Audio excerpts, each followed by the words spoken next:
பெண்களுக்கு மட்டும் அல்லாஹ்வுடைய தூதர் ஸல்லல்லாஹு அலைஹி வஸல்லம் சொன்ன அற்புதமான ஒரு செய்தி என்ன தெரியுமா? ஆண்களுக்கு அப்படி சொல்லப்படல இந்த ஹதீஸ். இதா ஸல்லத்தில் மர்அத்து ஹம்ஸஹா வஸாமத் ஷஹ்ரஹா வஅதஅத் ஜௌஜஹா வஹஃபிலத் ஃபர்ஜஹா, இந்த நாலும் இருந்தால் கீல லஹா உதுகுலி அல் ஜன்னah மின் ஐ அப்வாபில் ஜன்னதி ஷிஅதி.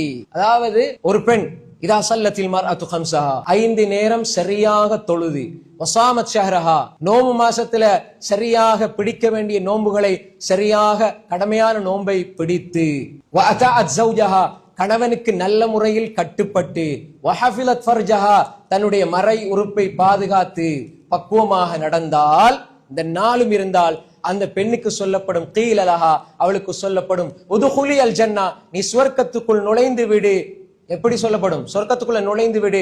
உதுகுலி அல் ஜன்னத மின் ஐ அப்வாபில் ஜன்னதி ஷிஅதி, சுவர்க்கத்தினுடைய விரும்பிய வாசலால் நீ சொர்க்கத்துக்குள்ள நுழைந்து விடு என்று சொல்லப்படும். சொர்க்கத்துக்கு 8 வாசல் இருக்குது. அதுல அர் ரையான், பாபு ரையான் ஒன்று இருக்குது. அதுல லா யதுகுலு ஃபிஹா இல்ல ஸாயிமூன், லா யதுகுலு ஃபிஹா இல்ல ஸாயிமூன், அதாவது அந்த வாசலால நோம்பாளிகள் மட்டும் தான் நுழைவாங்க. அது மாதிரி 8 வாசல் இருக்கிறது. இந்த 8 வாசல்களால், இந்த 8 வாசலில் நீ விரும்பிய வாசலால் சொர்க்கத்துக்குள்ள செல் என்று ஒரு பெண்மணிக்கு சொல்லப்படும். இந்த 4 பண்புகளும் இருந்தால், இந்த 4 பண்புகளும் இருக்கிற ஒரு பெண்மணி சொர்க்கவாதி.